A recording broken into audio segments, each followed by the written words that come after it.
Hey guys, welcome back. In this video, I'll show you how to change menu color in WordPress. Let's get started.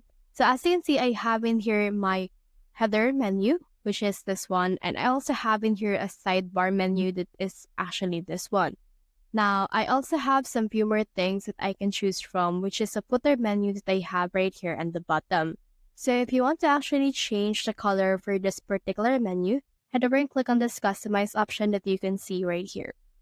Once you have clicked on that, you should be able to see the customization page that you can use in order to tweak some things for your actual page. So as you can see, it's customizing my page right here, and you can see in here the option for colors. So if you want to change your color menus, click on this color right here, and you can see in here this header and footer.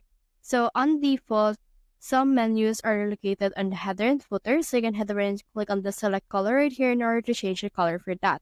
Now you can choose on this pre-selected things right here if you want as well, or you can also just toggle on this rainbow colored menu in order to change the menu that you want to use for this color.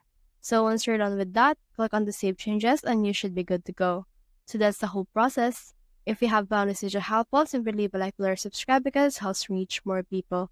See you soon.